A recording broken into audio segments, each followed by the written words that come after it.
Good evening and welcome to the regular school board meeting for September 24th, 2019. Call the meeting to order. Roll call, please. Treasurer Anderson. Here. Director Johnson. Here. Director Shaw. Here. Chair Goggins. Here. And Clerk Boguszewski is also here. Thank you. Thank you very much. Any agenda adjustments this evening? There are none, Chair Goggins. Thank you. Announcements and comments we have this evening. We have some acknowledging of organizations that have donated to school supplies, and Karen Shaw will take us through that. Good evening. Thank you. It's that wonderful time of year that we get to celebrate the generosity of our wonderful community. Each child coming back to school here, we want to make sure that they have the supplies that they need to have a great first day of school. And it's pretty exciting as we get the opportunity to share some backpacks and make sure that every child has what they need to start a great year in Roseville area schools. So we can't do this on our own. We have quite a few community partners, and several of them are here tonight, that we want to extend a heartfelt thank you for their ability to pull together school supplies and to bring them to our kids. And every year we have new groups that come and join us, and it's been exciting, and it's fun when the trucks pull up. One day there was 66 backpacks that were pulled out of a back of a truck. So those kinds of things are pretty exciting for us. So I'd like to start off by recognizing, I'm going to call the group up. We have a little certificate of our thanks for your hard work and support of every child here in our school district. I believe I have most of the folks that are here, and then I'm going to name the other groups that weren't able to join us tonight. So the first one I think I have is First Bank and Trust. Okay. How about Krause Anderson? Would you like to share your name with the board? Yes, I'm Jason Peterson with Krause Anderson, and appreciate the opportunity to be here again tonight, and like the opportunity to be able to provide backpacks and school supplies for the districts. Great. Thank you. Thank you. One of our groups that join us year after year that we're so excited to have is our Little Canada Canadian Days. Come on up. They are busy every year, and our school board was a part of their parade this year. Would you like to introduce yourself? Sure. My name is Jean Parsons, and I'm the president of the Canadian Days Committee. As you referred, every year we do have, as part of our festival, Backpack for Kids as part of our fundraiser at the festival, and we're pleased to be able to help out to do that every year. So next year, July 31st, August 1st, and 2nd, we'll be at it again. Thank you so much. McGuire Agency. Matt. My name is Matt Sundin. I'm with the McGuire Agency, just one of 50 people over there that really enjoy the support that we can give the school district. You guys are doing great work, and there's a lot of exciting things going on in our district right now, so thank you. Thank you. The next is three different groups: the Minnesota Department of Education, Minnesota State Lottery, and Minnesota Department of Transportation, right? Yes. Thank you. No, you're good. Maurice Wilson, MAPE Local 1001 President, and we'll probably just keep doing this and giving you guys more backpacks each year. All right. Thank you. We always know when they appear that the conference room gets full of wonderful things. Personal care dentistry? Come on up. Thank you. My name is John Healy. Dr. Hunt, our founder, could not be here tonight. We've been just down the street from you folks since 1977, and our care team and patients are honored that you have recognized us and will continue to support such a valuable school district. Thank you. Thank you so much. A Sheridan story? Okay. St. Michael's Lutheran Church?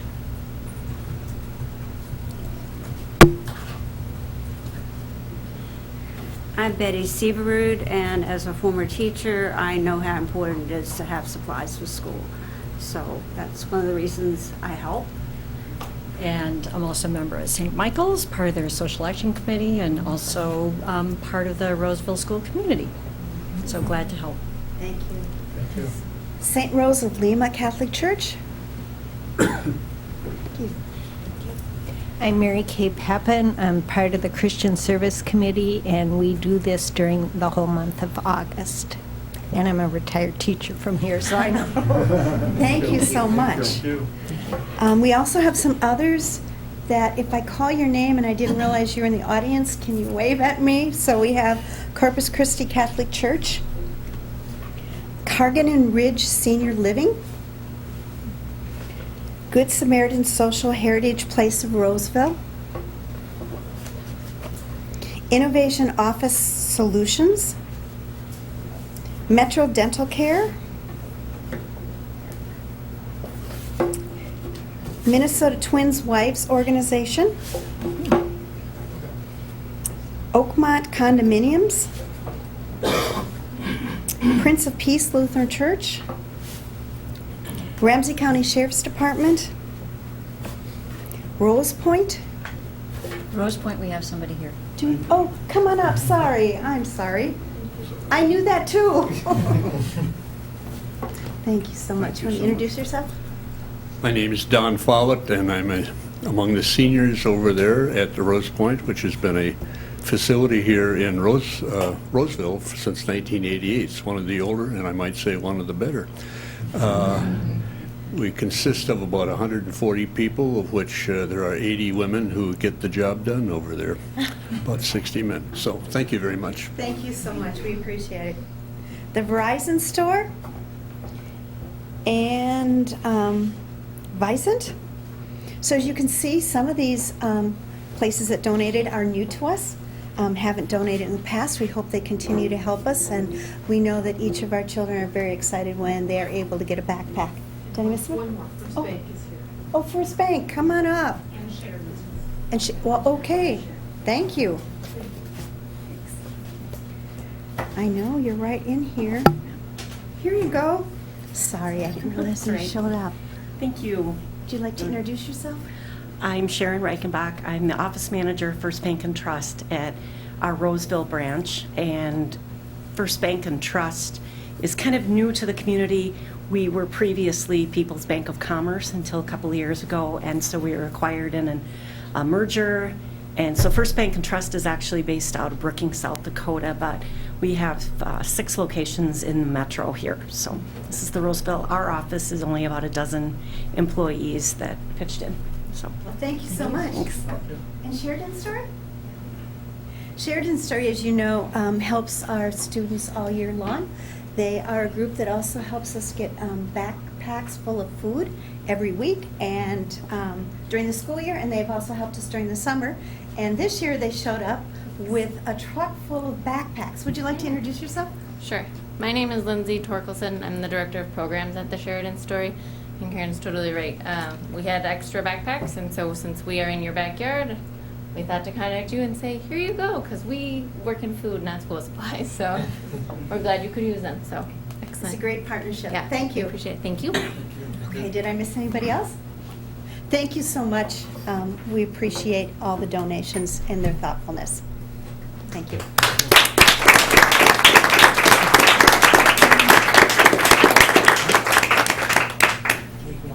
It makes such a difference in for our students. Thank you so much. Thank you. Do we have any community input this evening? Thank you. That moves us to the consent agenda. Do we have a motion for the consent agenda? I'll move the approved consent agenda. Do we have a second? Second. All in favor indicate by saying aye. Aye. Aye. And would you care to read groups for us Yes. this evening? We would like to acknowledge some groups that we even heard from this evening, but we definitely want to mention them again. Little Canada Canadian Days, a gift of funds for the cheerleading team at the Roseville Area High School. We'd like to thank the Minnesota State Lottery for school supplies for students in need at our Roseville area schools. We'd like to thank Minnesota Department of Education for school supplies for our students in need at Roseville area schools. We'd like to thank Rose Point Senior Living for a financial gift and school supplies for students in need for our Roseville area schools. We'd like to thank St. Michael's Lutheran Church for school supplies for students in need at Roseville area schools. Then we'd like to thank Lisa Edstrom, who has donated a desk to be used by staff in Roseville area schools.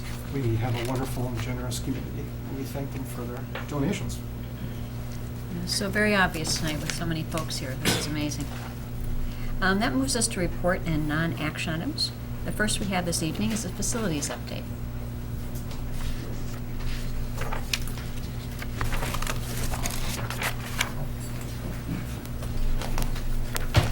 Good evening.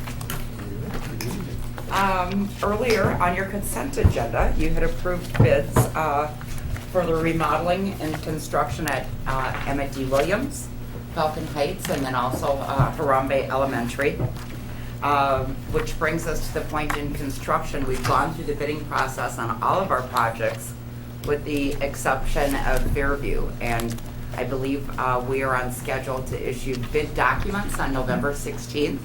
So that bid will be due then in December. So we're progressing through the cycle. I have with me this evening Jason Peterson, who's doing double duty as far as donations, and he's here to report and share information regarding the recent bids. All right, well, thank you. Thanks for having us again. As Sherry mentioned, we had a good week and a half of bidding. We bid the 3 projects, as she said. Each of the projects coming in under budget or within budget. And so moving forward through those, it puts us in a good spot as we move into Fairview. We were able to take a few of the alternates that were out as well at the sites and base bid. I think, we've been here a couple of times with maybe some different results and things that we've talked about in the bidding climate that we've talked about a few different times has fluctuated a bit. This time around, we saw there was a lot of bidding competition. Numbers seem to be more in line with where you'd think that they would be. And with that being said, where we were at budget-wise and whatnot, we had a real good turnout and numbers came in great on all 3 projects. So hopefully that will continue. That is very exciting, and it's nice to see that the market has gotten a little bit more and competitive, affordable. and like we talked a bit earlier, I think the timing of it works out nice. A lot of those projects that we just recently bid out will start yet this fall, carry the majority of the work through the winter months with the additions that are going on each of those sites, and then have next summer to finish up the interior renovation. So the scope of work and the timing of the projects, I think, are also a big part of that, the numbers that we saw. So Jason, just given your experience, any suggestion that that kind of favorable market will continue, or is it so volatile there's really no way to It's been a little volatile, but I think we're seeing it even in other districts across the area, that we all the districts kind of spiked at the same time that they did, and they're all seeing more favorable bidding climate right now. So I would like to think that will move forward, and I think with the project that we have left and the timing that we're going to bid that project as well, I think we'll be in good shape for that too. So. It may be the possibility that that's all new construction rather than, I think, probably we ran into the biggest issue was at the high school. Right. And the complexity of the remodeling there. So the one project that we do have to bid is new construction. So hopefully we'll also see a great interest from bidders there.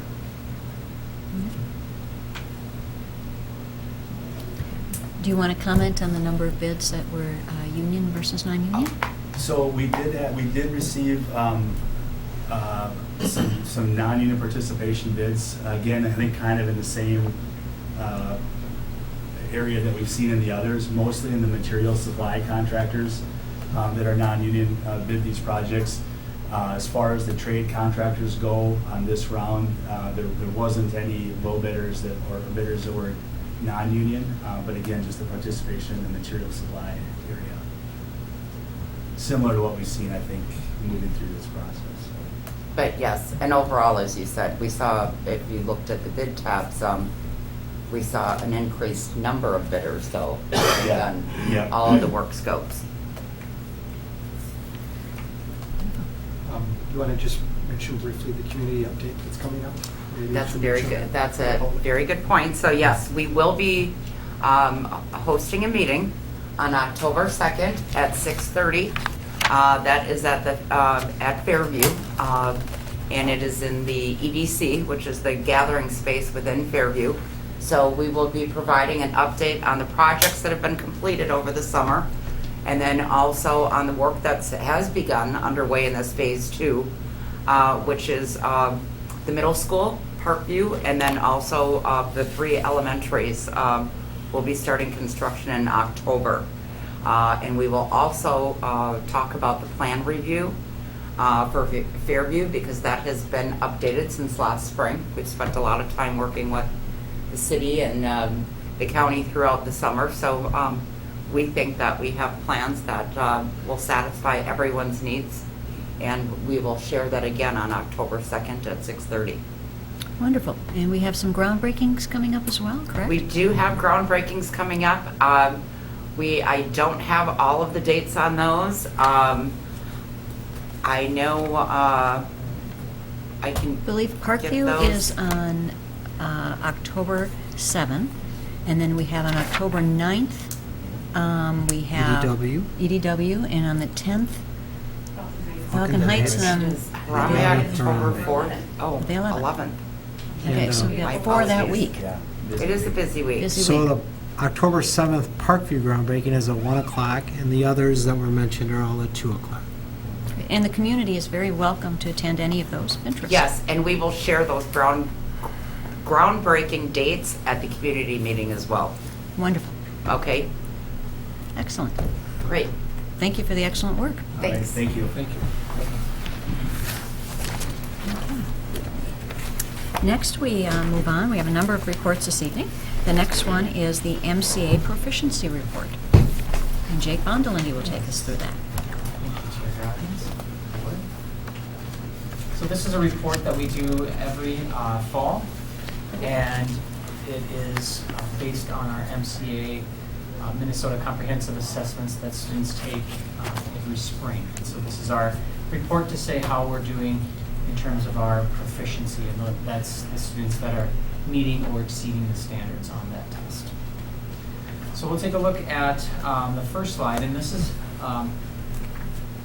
showing you the changing demographics of the Roseville area schools. So you can see that I have 3 years of trend data that are on there, as well as 5, 10, and 15 years ago. And you can see over those years how that trend has changed. And I think it's important to start with that context for that information as we compare our data to the state, and we're getting further from what the state looks like in terms of our demographics. I add this slide in for context, but not excuses. We know that all students, regardless of background, can and should learn at high levels. We do see that the FRP is higher than the state, but has not increased beyond that 48%. It decreased last year, but then it did bump back up to that 2016, 2017 levels. Our English learner percentages have been about the same and even decreased over the previous years. We continue to see an increase in our percent of students of color, and we have changed significantly in our demographics from especially 15 years ago, which we do find to be an asset to our district. We have become less and less like the statewide averages, making us less comparable to the state, as you can see. We also take a look at, since we are less and less like the state, we find that we have some districts that are currently more comparable that we like to look at and see how they are doing as well. So you'll see some of those data comparisons in later slides. But our districts that we compare ourselves to are Bloomington, Burnsville, North St. Paul, Maplewood, Oakdale, Osseo, Robbinsdale, Austin, Inver Grove Heights, and West St. Paul, Mendota Heights. So we have a total of 8 that we compare ourselves to. We'll start with our MCA math proficiency. This is a slide. The first one looks at our overall, all of our students for our district, and this is comparing ourselves to the statewide proficiency percentages. And if you're looking at that, it is the blue. We are in blue in Roseville, and then the red is the Minnesota average. So this is 5 years of trend data based on that MCA 3 math test. The tested grades in math are 3rd through 8th, and then also in 11th. Overall, you can see we decreased about a 0.5 percentage point, while the state decreased about 2 percentage points. Over the last 3 years, we've seen that the state has been declining at a faster rate than Roseville area schools.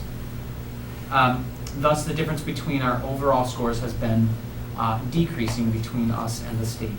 So currently, we went from about 8 percentage points different in 2017 to about 6 percentage points in 2019. We would like to see those numbers changing or decreasing because of our numbers going up as well. Can I ask one quick question? Yes. Just remind us also, proficiency, that's a word, means what when it comes to MC? It means that either students are meeting or exceeding those standards that are set out on the test. So there's a certain cut level that they would say this is a student that is meeting that either that they meet or that they exceed those state standards. So if they get their third grade, if they get 350, they're proficient. Yes. If they get 349, They are not partially proficient. Yeah, I mean, as far as Yeah. these numbers are Yes, concerned. It's a yes or no. It's a yes or no. So this is looking at the district over our grade levels, comparing to the state, and there's 3 years of trend data compared to that statewide proficiency percentages. We did see that grade 6 maintained from the previous year. Grade 7 showed about an 8.5 percentage point gain.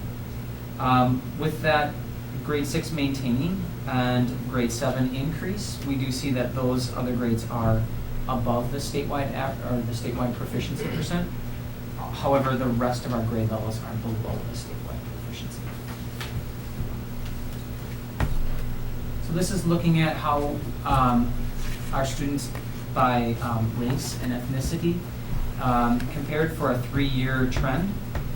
We do see an increase in our scores for our Black, Hispanic, and multiracial students from the previous year. We do see gaps between our white students and our Black and multiracial students decrease over the previous year. Our multiracial students show an increase of 9 percentage points over the 3-year trend, and our white students showed a slight decrease over the previous year. And our achievement gap overall between white students and students of color did increase. And we do have gaps for our achievement that range between 27 to 41 percentage points. So this is looking at data for more of our student groups by our English learners, our students that have an IEP, our gifted and talented education learners, students who would qualify for free or reduced price meals, and homeless students. And we'll see that most of these groups maintain their performance from the previous year.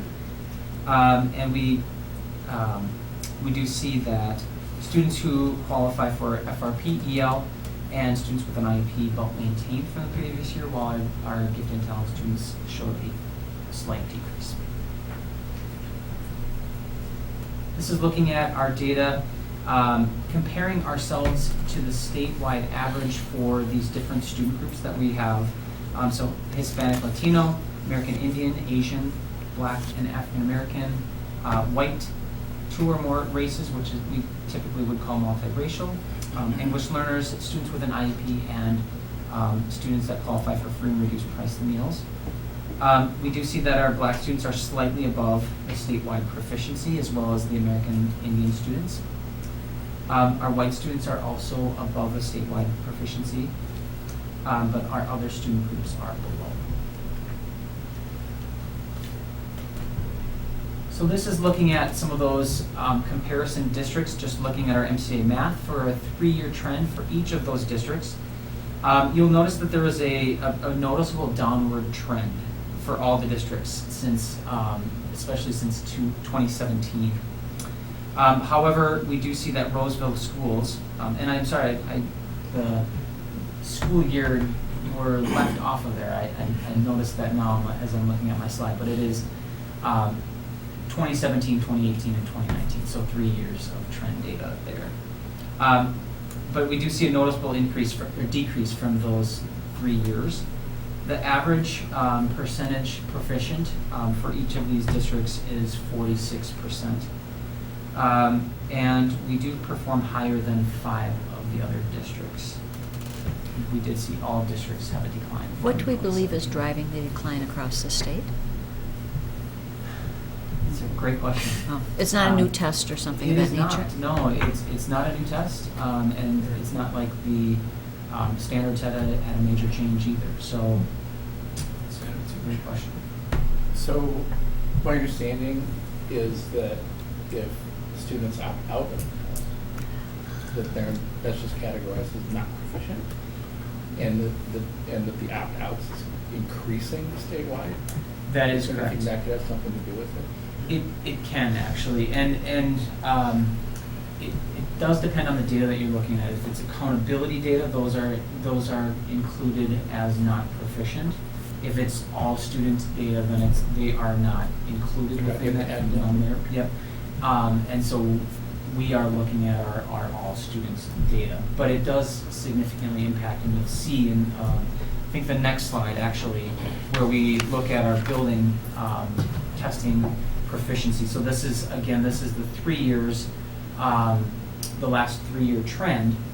And by building, you'll notice that Ross did have a significant increase, but they also had about 24% of their students that were not tested. And so they're not included in either one, but about 140 students didn't take the MCA test. And so we do see more students that are either opting out or not taking the test at the high school level, not typically in our elementary and middle school. So that is something that we're also seeing statewide too. What we need is the students who are opting out to take the test to see if they are in fact a population with, I mean, if that's actually making a difference, that you're taking students who would ordinarily do well on the test. Yeah, and it's hard to know too because I looked back at that to see how those students did in their 8th grade year. Yes, okay. And many of them we don't have data for because it's such a long gap between 8th grade and 11th grade that we had either students move in and out or whatnot. So that was a hard tell for me too because I tried to look and see. It's a good question that we're trying to figure out. But looking at this, you'll see that increases from our previous year are at Edgerton, Emmett D. Williams, Harambe, and Rams. And just to give us the overall summary of all of that information, just a brief piece of it. So all of our grades, looking at those proficiency percentages, we saw that math scores decreased for both the district just slightly and the state about 2 percentage points. The difference between Roseville and the state is now about 6 percentage points. We had grade 6 remained about even, but is now above the statewide proficiency. Grade 7 showed about an 8.5 percentage point gain and is now even with the state. And all of our other grade levels were below the statewide proficiency percentages. Looking at our student groups, we saw an increase in scores for our Black, Hispanic, and multiracial students. And over the past 3 years, we see that multiracial students have increased about 9 percentage points. The achievement gap did decrease for Black and multiracial students, but our overall achievement gap between white students and students of color increased. We found that students who qualify for free and reduced price meals, EL students, and students with an IEP remained about even from the previous year. And our white and Black students are above that statewide proficiency percentages, while the rest of our student groups were below. Looking at our comparable districts, all of our students did show, or all of our districts showed a noticeable downward trend over those past 3 years, but Roseville showed the least amount of decrease in that time. We did see that Roseville performed higher than 5 other districts. And looking at our schools, we've had increases in Edgerton, Emmett D. Williams, Harambe, and Rams. We did have a decline at Roseville Area High School, as we talked about. And those that are not tested are opting out. Yes. Well, they're either opting out or they may have decided as the student not to show up for a makeup test because we try and get the students, if they don't take it that first round, we try and make it up with them, and sometimes they might refuse to test on themselves. It could be a test refusal as well. So we'll take a look at our MCA, the proficiency, and or for reading proficiency. So this is comparing, again, that statewide proficiency from Roseville area schools to the statewide proficiency, and looking at our tested grades for reading is 3rd through 8th grade, and then also in 10th grade. We remain about even with the previous year, like a 0.3% percentage point decrease. The state showed about 1 percentage point decrease, and so we're about 3 percentage points different from the state currently. Again, this is looking at all of our grades for the past 3 years compared to how the state is doing as well. You see that grades 4, 7, and 10 in Roseville increased from the previous year. Grade 8 maintained about the same from the previous year. Grade 7 and 8 continue to show improvement over that 3-year trend, as you can see. And since 2016, grade 7 has improved more than 12 percentage points, and grade 8 has improved more than 9 percentage points. We have now grade 6 and 7 that performed above the statewide proficiency. And this is the first time since the MCA 3 that our 7th grade reading has performed above the state. So since 2013, we haven't seen some great improvement. Is this the first data that we have with the extra scoops of math and reading then? This is about our 2nd round of that. So the people, the 8th graders would have had it in 7th and 8th grade? Yes. Okay, Yes. thank you. So looking at our reading proficiency by race and ethnicity, we see that Asian, Black, multiracial, and American Indian students all made gains over the previous year. And our white students did show a decrease. Because of that, our gaps between our white students and our Asian, American Indian, Black, and multiracial students also decreased. So some more of our student populations. Most of our groups decreased over the previous year. However, our English learners have shown a slight increase. And again, this is looking at our English learners, our students with an IEP, our free and reduced price lunch students who qualify, our gifted and talent students, and homeless students as well. And looking at our student groups compared to the statewide proficiency, you can see that American Indian students, Black students, white students, English learners, and students with an IEP all performed above that statewide proficiency rate. And again, getting into our comparison districts, you can see that Roseville scores have maintained and remained relatively stable, while most of our comparable districts showed a decrease. Our schools performed above 7 of our 8 comparable districts this year. And the average for our comparable districts is a 52% proficient, which is a drop of 3 percentage points from the previous year.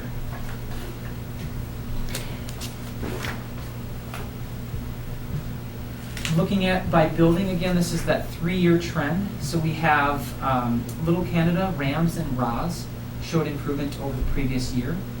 And if you see from 2 years back, Little Canada has improved about 7 percentage points. Rams has improved 6 percentage points. Harambe improved 4 percentage points, and Parkview has improved about 3 percentage points. So a summary of all of that, reading in Roseville and the state remained about even with the previous year. And there's about a 3 percentage point difference between Roseville and the statewide proficiency. We had our grades 4, 7, and 10 increase from the previous year. Since 2016, grade 7 improved more than 12 percentage points, and grade 8 has improved more than 9 percentage points. As I said before, this is the first time, grade 6 and 7 also performed above that statewide average, and this is the first time since that MCA 3 that 7th grade has performed above the state. Our student groups, we had our Asian students, Black, multiracial, and American Indian students all made gains over the previous year. Gaps between white students and Asian, American Indian, Black, and multiracial students decreased. American Indian students, Black students, white students, EL, and students with an IEP all performed above the statewide proficiency percentage. Our English learners showed a slight increase, while decreases were shown for students who qualify for free or reduced price meals, students with an IEP, homeless students, and gifted and talented students. In our comparable districts, we remain about even, while most of our comparable districts showed a decrease. The average proficiency for our comparable districts decreased about 3 percentage points, and we performed above 7 of the 8 comparable districts. Overall, for our schools, Little Canada, Rams, and Ross showed improvement over the previous year.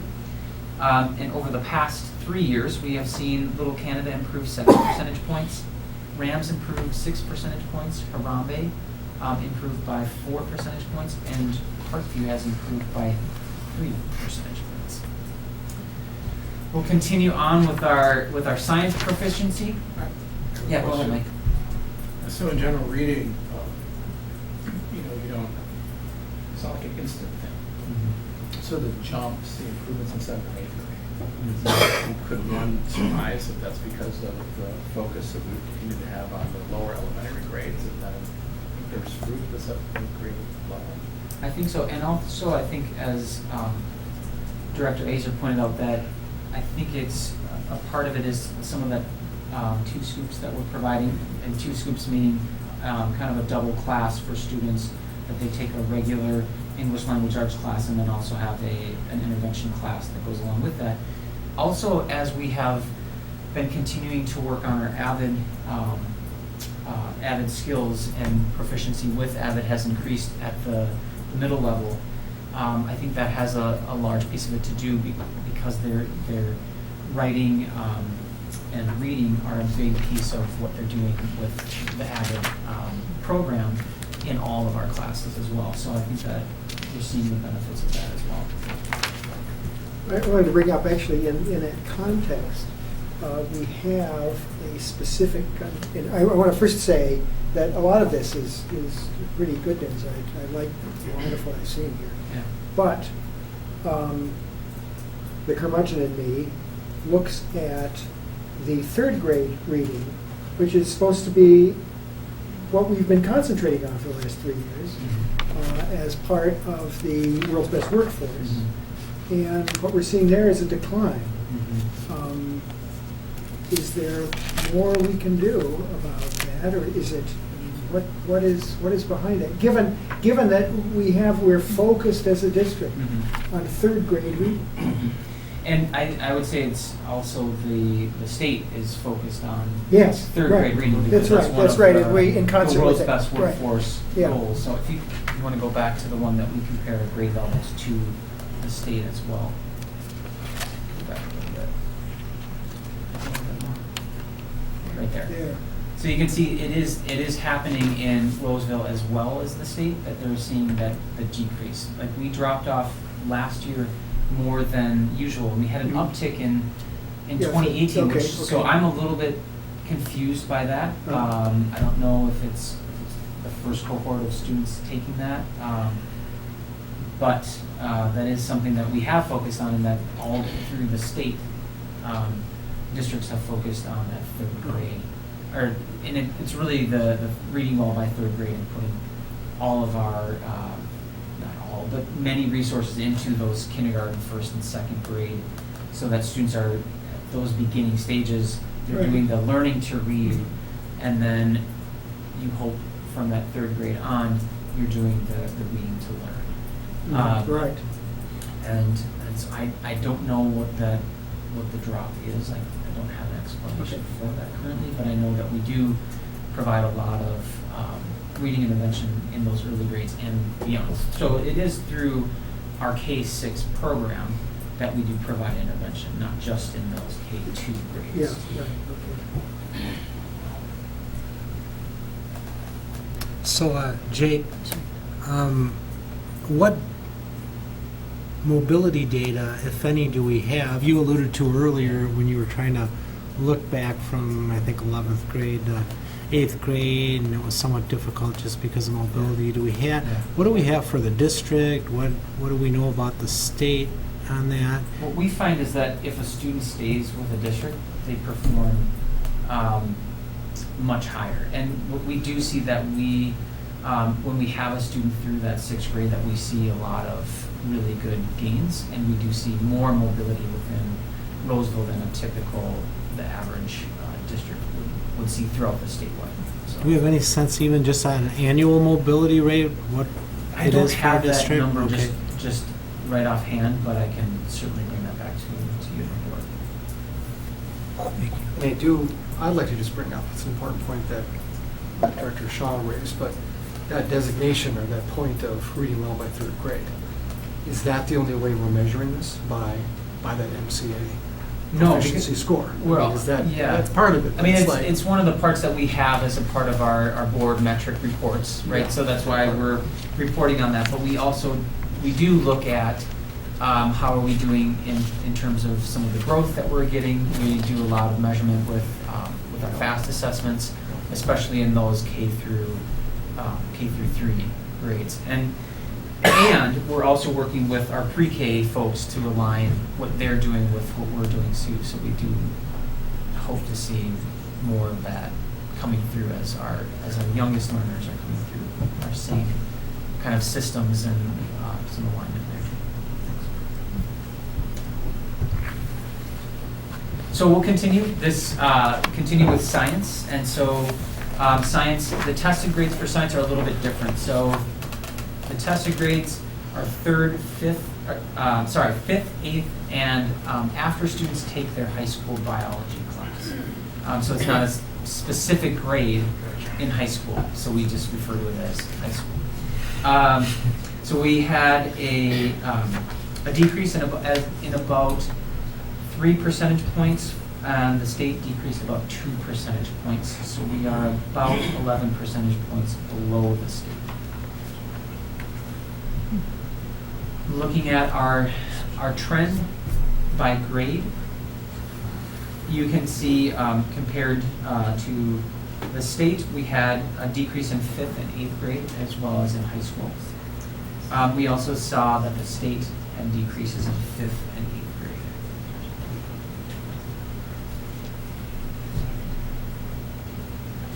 And looking by by race and ethnicity, we saw that multiracial students increased about 3 percentage points from the previous year.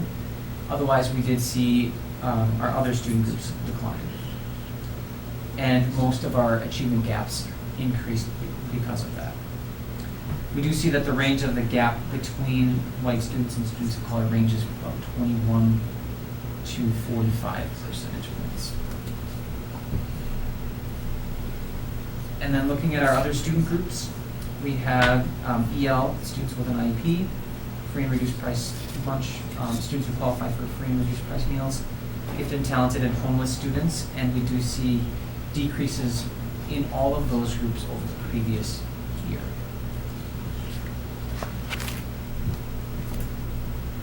Looking at our data compared to our state and our student groups, we do see that white students and EL students perform similarly to statewide groups. However, the rest of our student groups were below the statewide proficiency. Looking at our comparable districts, the districts decreased in proficiency over the previous year. All of them did. The average comparable district score is 41%, which is a decline of 3 percentage points over the previous year. And Roseville performs above 3 of the other comparable districts. Looking at our summary, we saw that we decreased about 3 percentage points from the state decreased about 2 percentage points. So we're about 11 percentage points below the state. We had a decrease in our 5th, 8th, and high school students, and the state decreased in 5th and 8th grade as well. For our student groups, our multiracial students increased about 3 percentage points, but all of our other student groups decreased. Our achievement gap for most student groups increased as well, and our achievement gap ranges from that 21 to 45 percentage points. White students and EL students performed similarly to the state. However, our other student groups were below. And in terms of our comparable districts, all of our comparable districts showed a decrease in proficiency over the previous year. And Roseville performed above 3 of our comparable districts. That is the end of the proficiency report. Any questions? Thoughts?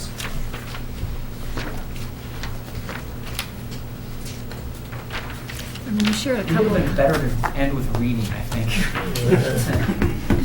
Kind of flip those around. I just kept with tradition.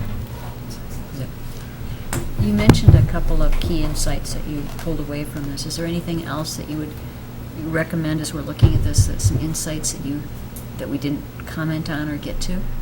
I think there is some insights that we did see and I did pull out some of our specific sites. So one of our sites that we really see an increase and are excited about is Harambe. They're doing a model of professional learning communities where the teachers are meeting, collaborating, that we are as a district moving to this year. And we're really hoping that we believe and we know from best practice that what they're doing will work with our other schools as well. And it's really looking that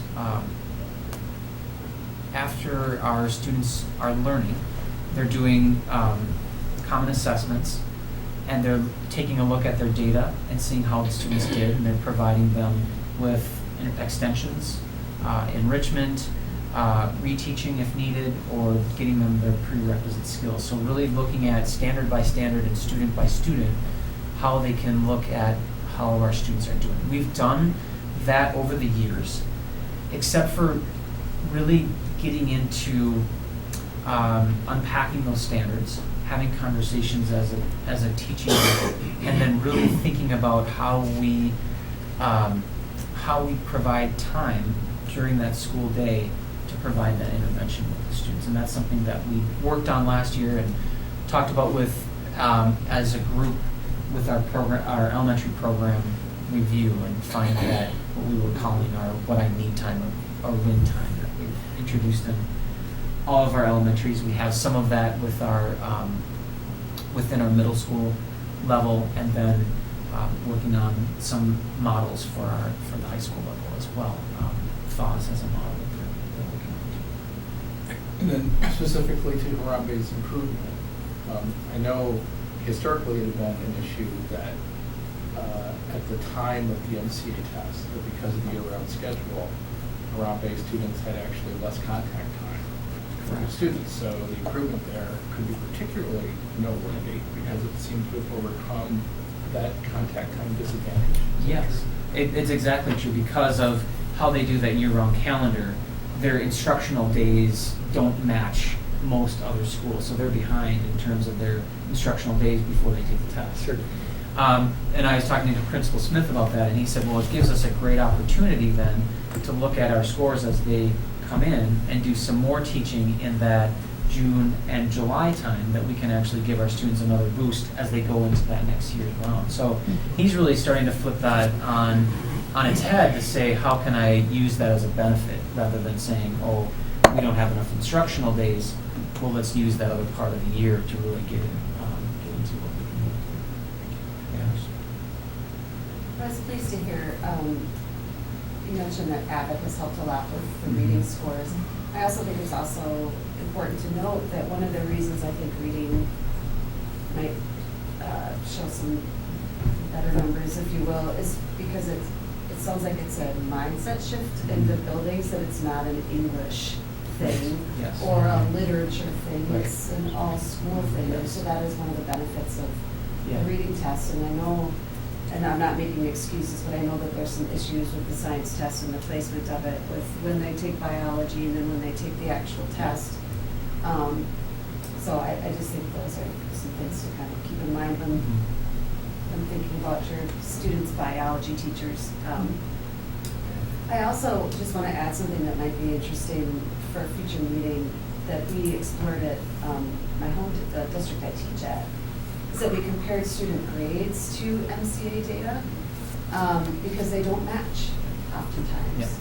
Our student grades all be much higher than their actual performance, and that's something to examine, I think. And you can see that as well with ACT scores.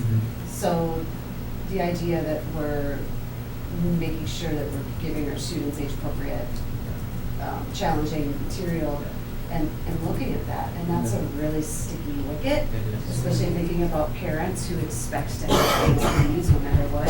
But it's something to really, I think, to take a look at as a district, because I think it might be eye-opening if it's a district that's kind of like everybody else. I agree, and I think if you're getting an A in your English language arts class and you're not meeting in your standards, that does beg the question: what is being taught, and making sure that you're. And those disparities are often stronger with students of color. So it's just something to consider for future. I don't know what to do with that information, but it's something eye-opening for parents as well. Great news for sure on our radar. Future topics. I think you raise a very interesting point about the science proficiency report, right?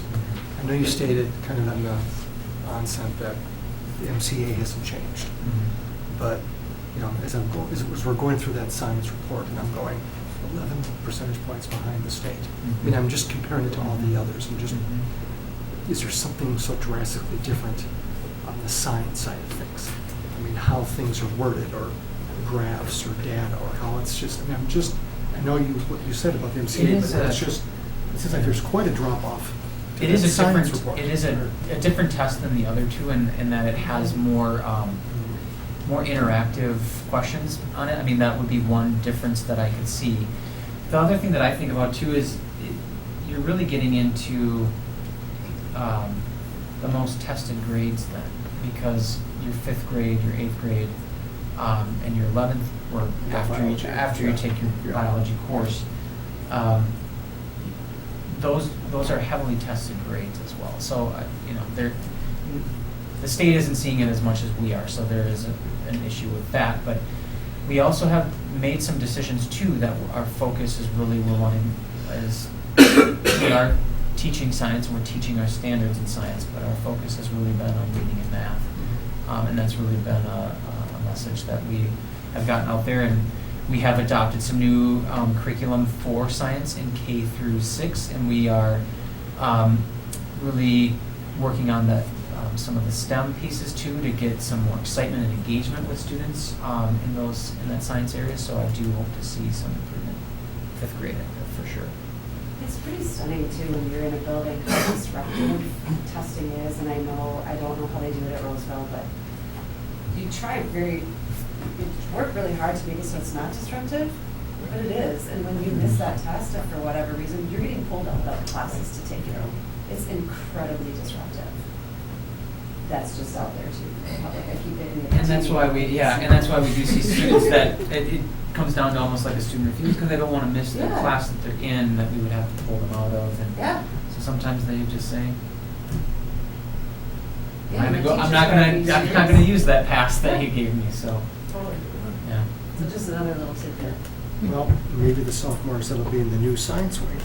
That's right. That is be a very engaging place to be. Who knows, that could inspire. I have a question. I know for the science, it's whenever they take the biology course, but which essentially means then that from one year to another, we're not really comparing apples to apples anymore, because we can have 1 year, maybe got a majority of 11th graders, and another year you have a majority of 10th graders. Is there any way in the future that we can break that out a little, about, at least have some percentages about which percentage of kids took this in the 11th grade or the 10th grade? What year they took it, what grade level they were? Yeah. Yes, for sure. I mean, and I may be completely wrong. It may turn out that after 3 years we find out that 75% of the kids take take their first biology class, in 11th grade, and so they take it. Typically, yeah, it's 10th grade that they would take that after. So the issue that comes into place a little bit with us too is that we have some students that, because we have 2 trimesters that equal 1 year, so we'll have some students that have finished the 2 trimesters and they're done, and then they have to come back and do their science testing during that 3rd trimester, because that's when the testing takes place. So they don't take it right after they finish the course, so they're already starting in another trimester, another class. And some of those students also only started in 2nd try and they're finishing in 3rd try, so they haven't quite even finished taking that test. So it might be within their 3rd trimester and they still have a couple more months of that class to go to. So that's good information. Time and sequence. I found encouraging looking at the results, because this is always a very difficult time of year, because we always hope to see better improvement than we do. But we're actually seeing some trends that are tied to some programs we're doing, which I find very encouraging, that it's starting to impact the actual MCAs. Yes. So. Yes. I think that I think it's really significant that our 7th grade is above the state. And I remember having conversations 4 or 5 years ago where we had some real concerns. And we've made some really, 12 percentage points that's a big, significant movement. So it's exciting. I will admit I feel much better about this year's report than how I felt last year. So you're right. Thank you for the report. Yeah, thank you. Next, we have mental health supports, and Dr. Mobley will be taking us through this.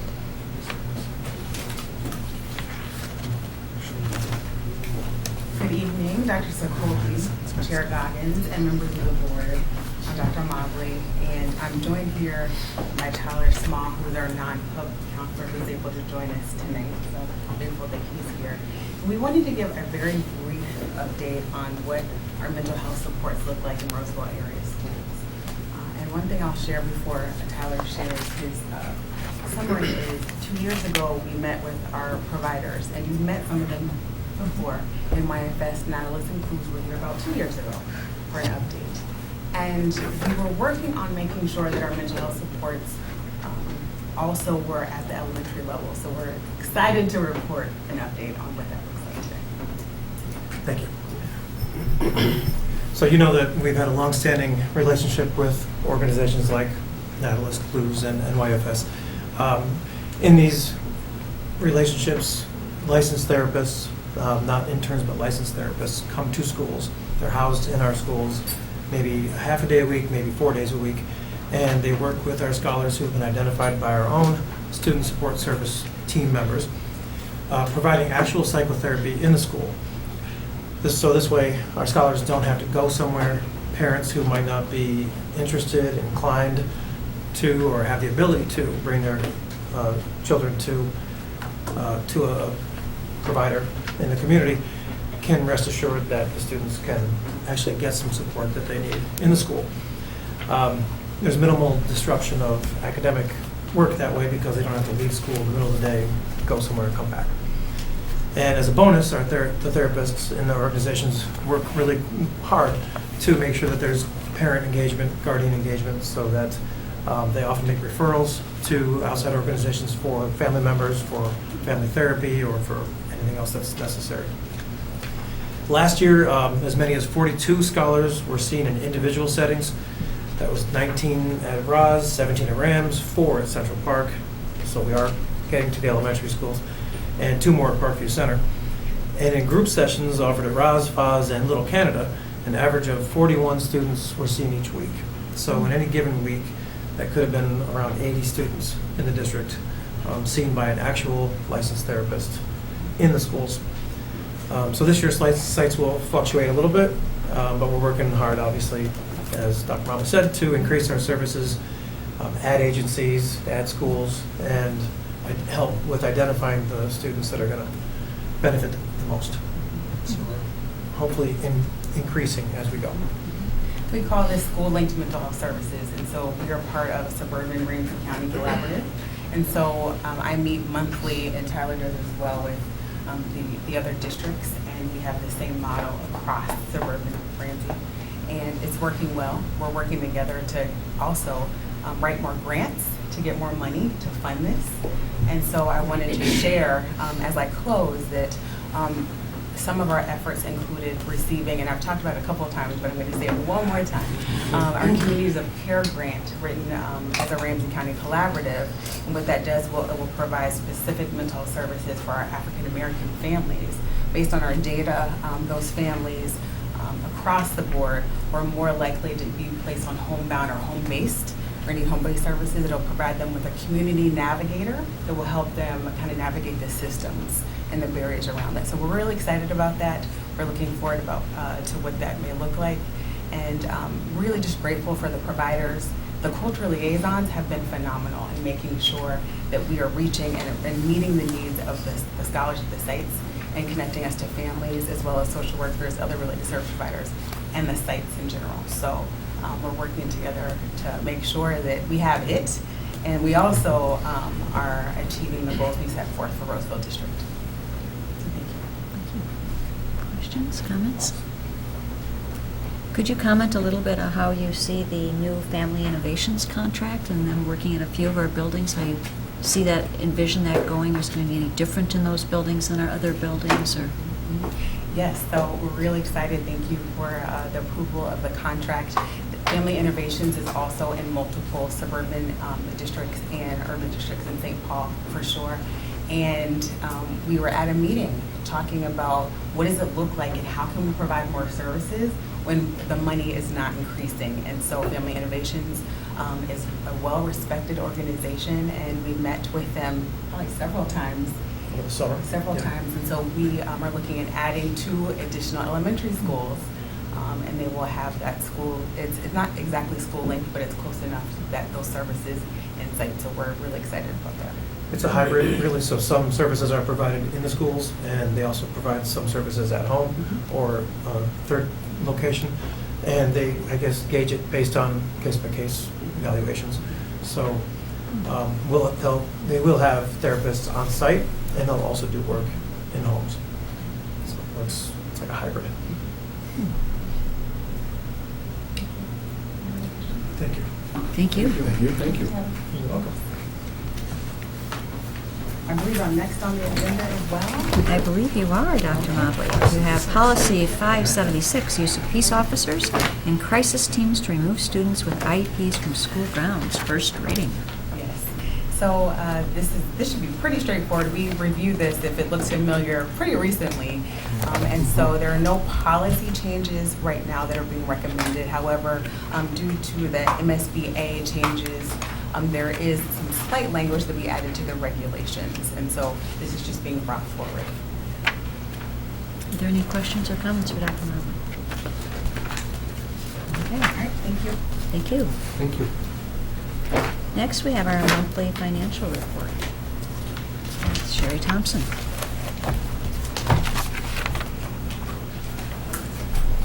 Good evening again. So yes, we have just completed closing the month of August, and a lot of that is operations, the year-round activities. There's so for the new year, there's not a lot going. We've begun the payroll now for the new year as far as teachers and school staff. And we will be revising our budget in the upcoming months now that we know who is in what places as far as our staff goes. And as far as 18-19 goes, the majority of expenses and revenues have been posted. We're on track as far as with our projections, and the final field work will occur next week. Auditors will be out beginning on Monday. Which will allow us to meet our November deadline for an audit presentation to the board. So not a lot to report at this point in the year. There's a lot going on back in the business office, but not a lot of reporting yet. So that's what I have. Thank you. Are there any questions or comments? We get to move to the next agenda item, which is yours, the certification of preliminary levy for Certification of 2019. Please. preliminary levy, yes, thank you. So Minnesota law requires school districts to certify the proposed levy prior to September 30th. This allows the county time to prepare proposed property tax statements, which are mailed out to property owners in November. You will actually certify the final levy in December. There will be a public truth and taxation hearing on December 17th at 6 p.m. prior to your regular school board meeting. So we will review the levy in great detail with the public at that time. I am very confident. Sometimes we run late as far as adjustments or getting data back and forth from the state. At this point, we do recommend that you actually authorize or certify the maximum. And by the maximum, that's based on all of the calculations that we've gone through with the state. You know, this is data that we have provided over the course of the summer for estimates based on it's the pay 20. You authorize it in December, your final.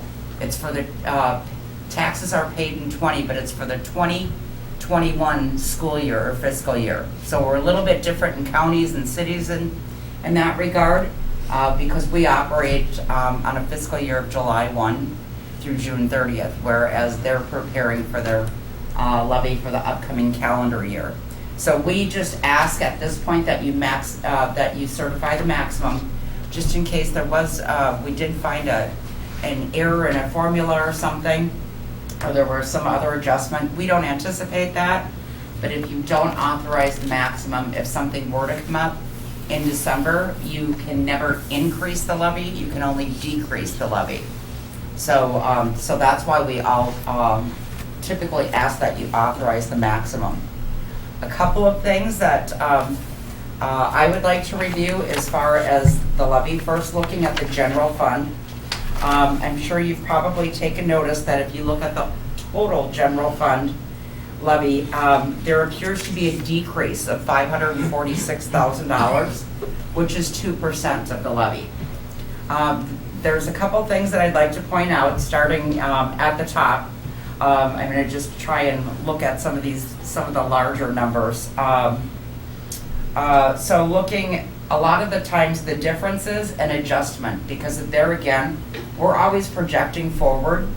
And when we see adjustments on the levy adjustment column here, the third column over, a lot of those adjustments are for fiscal 18. So that was data we provided in the summer of 2016 based on projections. We'd like to not see any adjustments, but we do see adjustments, positive and negative, or sometimes it's on something that where we're estimating what we'll spend and it's actual versus the actual. But looking at some of the bigger adjustments, long-term facility maintenance, we did do some bonding on this. We are seeing an increase overall, and again, this is based on estimates. We're seeing an increase there of about $256,000. Our building leases, we're seeing a decrease of $120,000, or 49%. That really is related to the classroom addition at Falcon Heights from like 5 years ago. We had used lease levy authority to build that addition. We paid that off this last year, so that's why we see the decrease of about $120,000 there.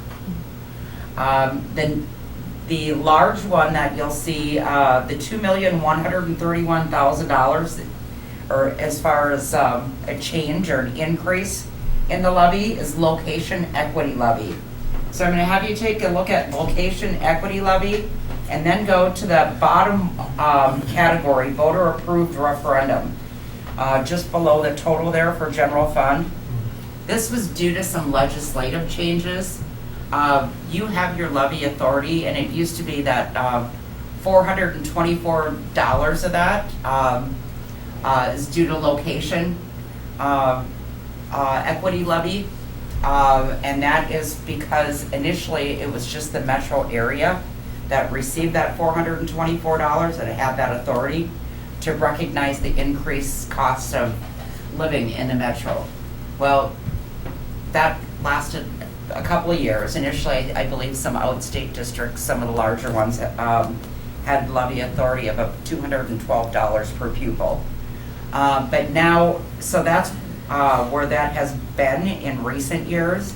But the legislature made a change that not only is the $4,000 included as part of the location equity, but another $300 of your existing authority is moved from voter approved to the location equity levy. So really the difference there is the difference between, it's basically shifting from voter approved to location equity levy. So the change there is really about $800,000. And that is, again, because last year we had some positive adjustments of about $800,000. And this year we no longer have those adjustments. So the overall authority isn't going down, but it was due to some prior year adjustments. But I know there was likely some confusion when you look at voter approved referendum and wonder why that went down. And it was really just due to some changes at the legislature. Other changes there as far as the general fund, again, it's typically reconciliation because we don't have so much discretionary levy. All of our levy is either based on formulas that are approved by the legislature or they're voter approved. So then looking overall, the levy that is proposed is $26,071,000, which is a reduction of about $546,000, which is a reduction of about 2%. And that is the general fund. Moving on to the community service fund, probably our big change that we see there is the school-age childcare. The district does have levy authority for funding for students that are in our school-age childcare program that have disabilities. So this funding allows us to accommodate students. And when you see the reduction there of $118,000, it's because we had a large prior year adjustment last year.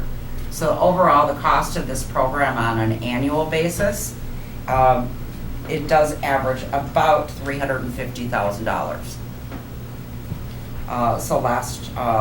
Going forward. So last year was overstated to make up for some of those adjustments.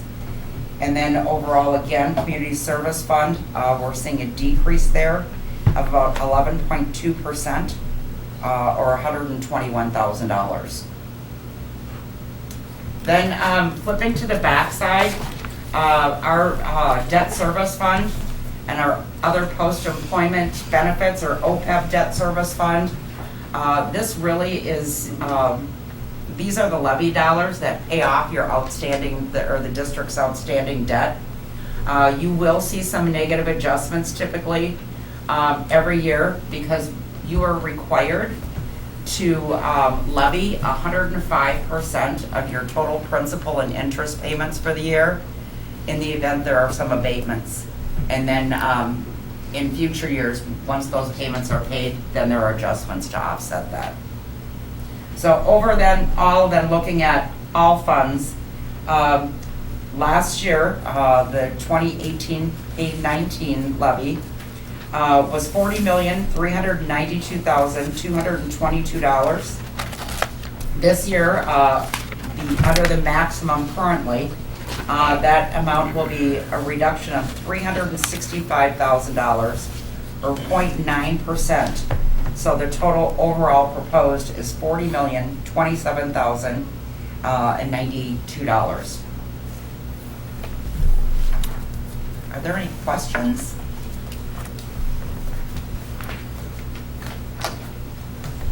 So that reduction of about 1% will show up on the taxpayers' taxes. Correct. So that will show up on the taxpayers' taxes. Good. In addition, you authorize the bond refunding. Also, that I think the way that sale is scheduled for October 8th, I believe, we're hoping that we can get that data in also to the state and to the counties. So that may not show on the proposed statement, but by the time the actual statements come out in March, that will be reflected there also. And across it's about $65,000, but of course that's spread across the entire district. Yeah, okay. But yes, this is what will be reflected. I would like to move that we approve the preliminary levy payable 2020 for fiscal year 2020-2021 at the maximum level. Sorry. Is there a second? I'll second. Any further discussion? All in favor indicate by saying aye. Aye. All opposed, nay. Okay. Thank you. Thank you, Sherry. The next agenda item we have is to set a school board closed session for October 22nd. Superintendent Kohler. So yes, that closed session would be immediately following the October 22nd school board meeting, and the purposes would be to discuss labor negotiation strategy. Chair Goggins, so moved. Do we have a second? Second. Any discussion? All in favor indicate by saying aye. Aye. All opposed, nay. Okay. So that moves us to the study session report, and Director Shaw will be giving a report on last meeting where we had a study session. We had a study session last meeting? Yes, we did. And it was it was a feast of a study session. So first we had a report on the curriculum review for K-12 health and physical education done in conjunction with each other since the standards are intertwined. The timing for this was propitious. The health curriculum is newly involved in social and emotional learning, which is being emphasized more globally. And it's being recognized that this extends at the secondary level to skill development and teamwork and problem solving. And for physical education, new state standards have recently been written.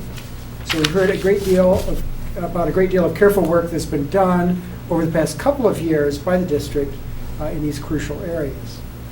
At the center of the evening, a report on the progress in the implementation of our strategic plan and equity vision. And for this, I'll just back up here. So over my head, you see the focus areas, because the focus area that led this off, I can read as improved learning for students of color, American Indian students, English learners, students receiving special education services, and pre-K learners.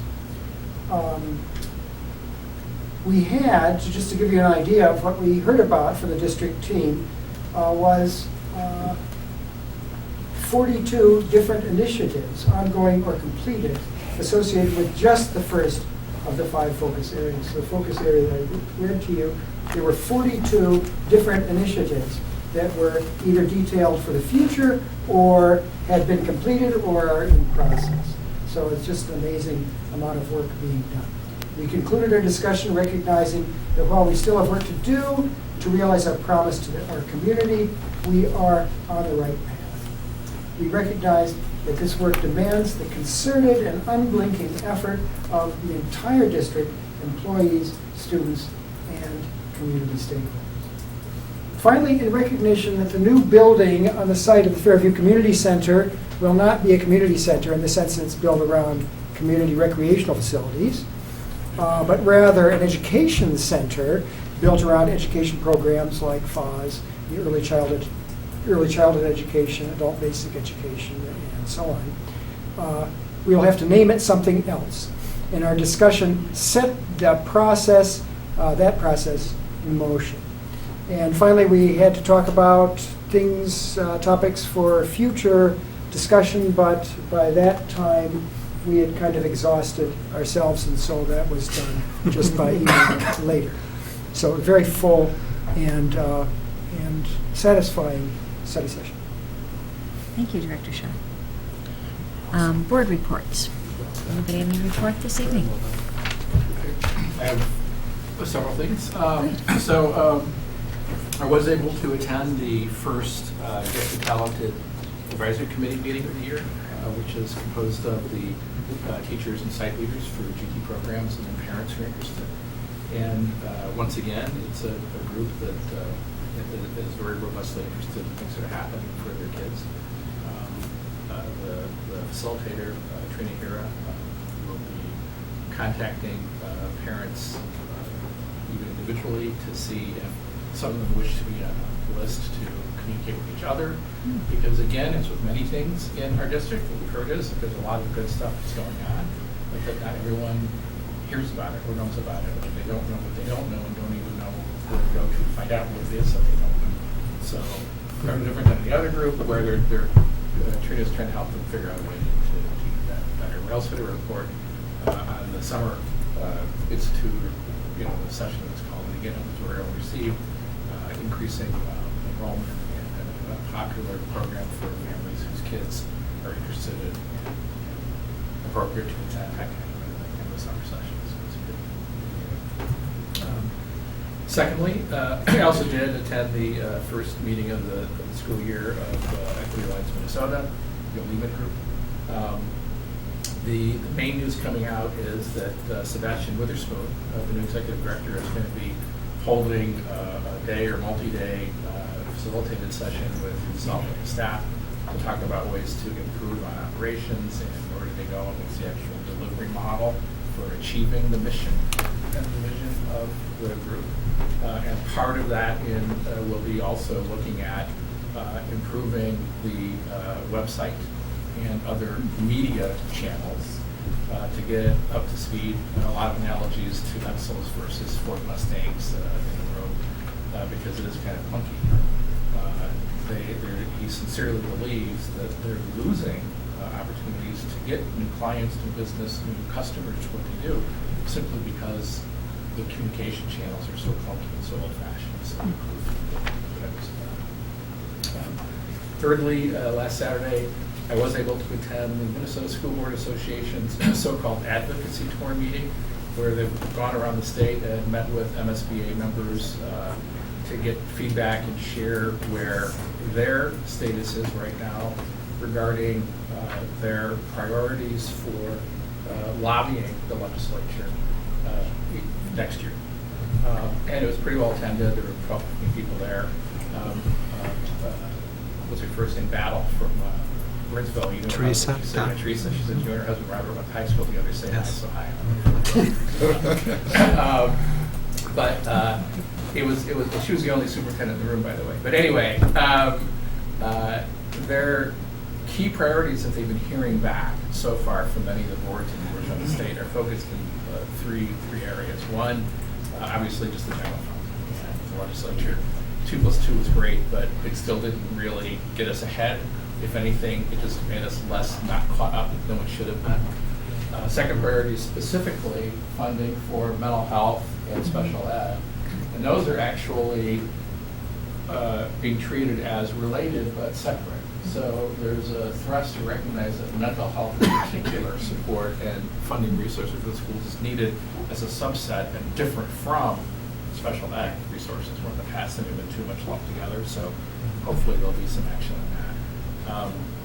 Now the other area, which I was a little surprised to hear about, was teacher shortage. And so, I brought up, particularly with teachers of color, but especially in districts where there's such a huge disparity between our ability to have staff that are at par percentage-wise with the students of color in the district, and particularly with that it's not simply for the sake of diversity itself, which may be also a good thing, but that if anything, it could be harmful or detrimental to success of kids if they're not seeing leaders, not seeing teachers, not seeing potential mentors and coaches like themselves. I'll agree with that. But what I didn't realize is even beyond teachers of color, there apparently is a burgeoning teacher shortage just in general across Minnesota. So it's a huge issue for everyone, whether focused on just teachers per se, or in particular, especially in urban areas like St. Cloud or places that have a disparity in terms of the diversity of teachers of color. But that's going to be a big focus too so far this year, which I think are some of the urban areas. those who may be listening, what happens is there's a meeting in December where a bunch of us and Curtis and Todd and I are all delegates from our district within the state gather and vote on what are going to be the priorities that MSB will push in terms of lobbying efforts next year with legislation. So that's it. Okay. Thank you. Frank, do you have anything to share? I had some meetings with in teaching negotiations, and those are going well. And I attended the Central Park open house, which was great. The new building, they were really showing off the new building. Their new Spark Lab is all glittering, and the media center, which has been sort of reconstituted, is also something to really show off. And gosh, some of those new, like the new classroom and the new kindergarten room are just spectacular. So there's a lot of excitement, people coming in to see. Thank you. I have a few. Nice segue, one open house to another. I had an opportunity on September 12th to go to Little Canada's open house, community open house, and much like Director Shaw, very impressed. I hadn't had a chance to visit Little Canada in a while, and you know, it's just it's something else. And I know it's the first place where we started, but just you know, I didn't recognize like a whole entire end. I mean, it's just amazing. I saw very well attended, saw a lot of happy faces from community members, parents, students. I'd like to thank Cross Anderson, KFI, LSC, I mean, everyone involved in these projects. But to get it done, you know, and on time, it was just phenomenal. I mean, I can certainly see that, you know, we have a growing and successful ELI program there, and there is certainly space now there, especially one wing entirely, to accommodate that program. So, very impressed with that. We've had the second meeting of the District Finance Advisory Committee. Was last week, and Sherry did a great job of going through the preliminary levy. Why can't I say that word? Just too many L's. That we just went through tonight, that we approved. But Sherry did a great job of going through in quite detail, line by line, with this group. And I have to admit that I like the financial acumen around this table. We went through it line by line. A lot of good questions, you know, going over what's discretionary, what's non-discretionary. I mean, just it's a good group of folks that are going through things and that are going to be advising, probably even more so down the road. So very happy with that group. And then last but not least, the first DCAC meeting of the year, of the new school year. Jake always does a good job of kind of member introductions, you know, going through discussing the role of the DCAC, reviewing our norms of collaboration, you know, reviewing Robert's Rules of Order. And I was very happy to say a very big group. It almost looked to me like we had every single building, I think, represented, except maybe one. But I mean, it's been the case in some years we haven't had, I think, 3 or 4. Or, you know. But and especially pleased to see that we had 3 Roz seniors there. I don't know that they're going to be able to attend every single month because they're very busy, but having the students there was awesome. I mean, it was great. So I just, and we reviewed graduation data that the school board already saw, but I was very pleased with the attendance, especially seeing the students. That was great. So that's it. Thank you. Okay. I attended the Association of Metropolitan School Districts executive board meeting and legislative committee have those at the same time. So.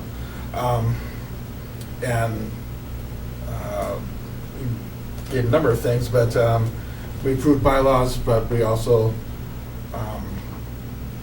talked about our legislative platform, which is similar but not quite the same as him and the SB. So some of the things that are similar, though, is that it looks like we are not going to be asking for an extra 1%, but trying to concentrate on getting extra funding for special education, deal with cross-subsidy. Although we would definitely support getting that 1% back that was asked for in the previous session. one thing in particular that was discussed, Dr. Melcher, if you've never met Dr. Melcher, find a way to do it in the next year. He is the director of the finance division for education, Department of Education. He will be stepping down in February, but he'll be kind of going half-time after that for about a year. There's really nobody better at helping anybody understand how school finances work at the state level. He's really quite gifted at that, and it'll be a big loss. I went to Parkview Center to have lunch with Angela Ritchie and a cast of hundreds of kids for the first Minnesota Thursday of the year. And if you're not familiar with that, that is a lunch in which everything on the menu is prepared by local foods. So, the turkey burger from Cannon Falls, the cheese from Bongards, Minnesota, the bread from Panel Gold bun from St. Cloud, watermelon also from Cannon Falls, zucchini and summer squash from Northfield, and milk from Argopore. So it was very cool, very delicious, and if you ever get a chance, you should definitely do it. On that same note, on October 10th, there will be a Great Lake Apple Crunch. I'm not sure which building. I think it may be in all the buildings. I don't know. Let's look out on our calendar where we will have apples from the Minnesota Happy Apple Orchard.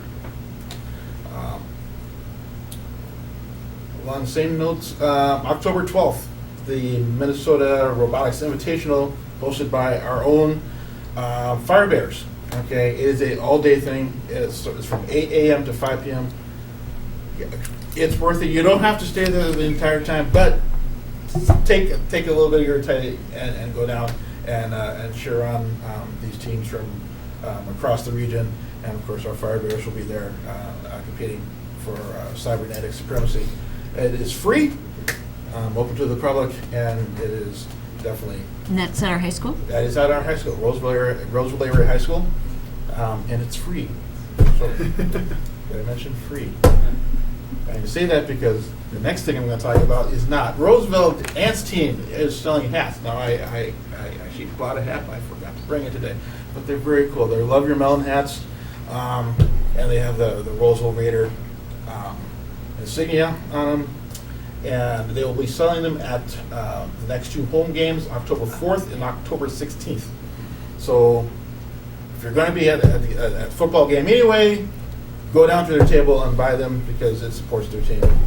That's always a good thing. And finally, most of us, I think I'll be seeing a lot of folks here tomorrow, Roseville Area School Foundation Luncheon. If you haven't got a ticket yet, there is still time to get a ticket. It will be a good time. It always is a good time. The Lieutenant Governor will be speaking, so and we'll be there. So cool, right? So that's all I got. Great, thank you. Got just a couple of items I'd like to mention. One was we did have our Roseville Area Middle School's groundbreaking on a beautiful day this last week, and so that was a really exciting thing to happen. And it was great to see our students involved in that, as they have been in all the groundbreakings. And the other thing I wanted to mention is we got an email from a constituent saying that they were finding it challenging to learn about our school board candidates. And we have traditionally in our website limited our coverage to how people could file for office.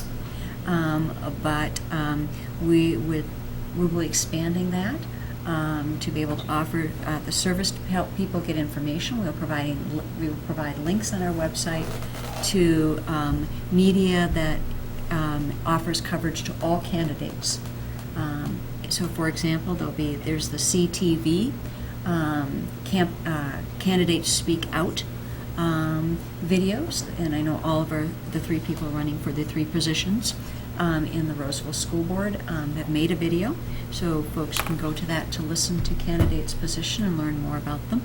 But as other opportunities come out, we will also provide a link to those opportunities to help people learn more about the candidates.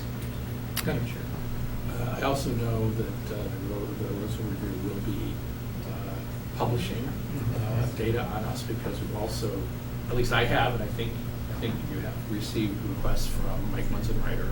Good. To fill out a survey and a questionnaire, so even though it's 3 folks with 3 seats, they're still going to have, like you do traditionally, an issue. So once that comes out, then I assume we'll put the link to that. And perhaps when it comes out, you can I'll make let sure you that know we get the that. deadline was coming up next week, so next week. And usually a little later in the election season, you'll probably get something from the Falcon Heights Park Bureau. Yes, probably. Is another one that often does it. If there are things that are offered to everybody, all candidates, then that's the kind of thing we would want to post to provide information.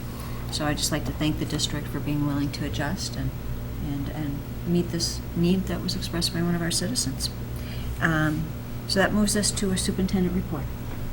Thank you. So there was a facilities update earlier in the meeting. I'd like to touch on that. Again, thanking our community for passing the 2017 bond referendum to make these facilities upgrades a possibility. It is exciting to see some of these projects come to fruition.